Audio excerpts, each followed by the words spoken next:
and welcome to another installment of Metalhead Central, the show where I take an honest look at the harder side of music and give it an honest rating. Today, we're going to be diving down the rabbit hole of death metal. Or is it thrash metal? Or... wait. I don't know. I think I'm gonna lose it. This is death metal or thrash metal. Oh, wait. I know. It's thrashy death. No, that doesn't sound right. Oh, I know. I got it. It's deathy thrash. No, that doesn't sound right either. I don't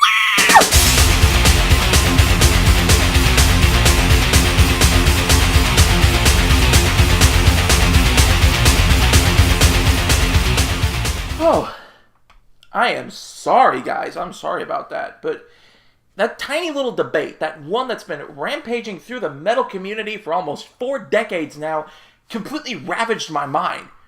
Is Possessed death metal, or are they thrash metal? I find them to have elements of both. And today, we're going to dive into their new album, Revelations of Oblivion. It was released May 10th on Nuclear Blast. More important than the genre-fying of this group is the fact that this is the first album that they've released in over 30 years. Yes, they've truly returned with an album of utterly okay proportions. I mean, it's alright. It's not gonna light any fires, but it's not the worst thing I've ever heard. It's just kind of there. And for this band, that's a huge disappointment. If you listen to Seven Churches, the album that sparked a million others in one of the biggest debates in metal history, you'll find that the band weaves subtle hints of melody into the tracks that make them memorable. It's definitely one of my personal favorite albums, and one you should check out if you haven't. Revelations of Oblivion, on the other hand, tones the melody way back in the favor of being as blisteringly fast as possible. Now, that's fine for this kind of band to do, and their fan base is probably going to dig it, but when you get right down to the nitty-gritty of this album, one thing, and one thing only, completely kills it. Repetition.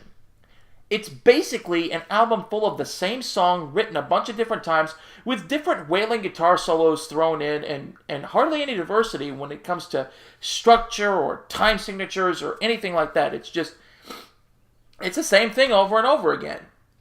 And that makes this album a slog to get through, a complete and utter slog. You go into a new song expecting the band to do something a little bit different to refresh the album, and you get the same driving drums and the same screaming, overdriven guitars.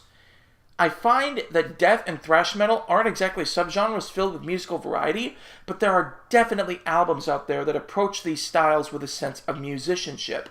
This is not one of them. That being said, there are some musical bright spots on here.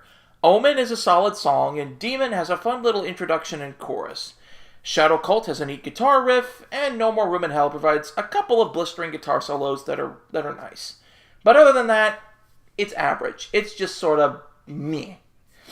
There's nothing memorable on here, and certainly nothing worthy of spinning it multiple times. Another big problem I have is with the lyricism on the album, and I think this is something that's beginning to drive the metal community at large completely insane. This is yet another Christian-hating album with lyrics about how Satan will rule the world one day. I mean, I know it's Possessed, and they've been about that kind of thing for nearly 40 years now, but come on. It's something we've all heard before, and honestly, it grates on the ears.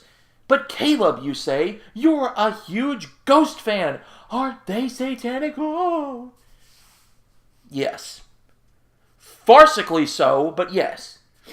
But I never said I was a fan of theirs because I like their lyrics. I don't, actually. I'm a big fan of their music. Their music is outstanding. But that aside, I am getting tired of hearing about the devil constantly in albums like this. All in all, Possessed's first effort in over 30 years is really, really average. That's disappointing for me because this is such an influential group.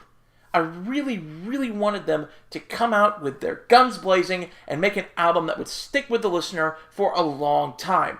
But I guess that just wasn't to be. I'm giving Revelations of Oblivion a 75 out of 100 on the YPS scale. Thank you so much for watching. Click like and subscribe for more Metalhead Central content. And don't forget to check out the Metal Artist Review Show. Next week, we're going to be heading to a futuristic area filled with bands who have rather repulsive stage shows. Yeah, RAMMSTEIN is releasing their new self-titled album next week, and we're going to be checking it out. I hope you'll join me.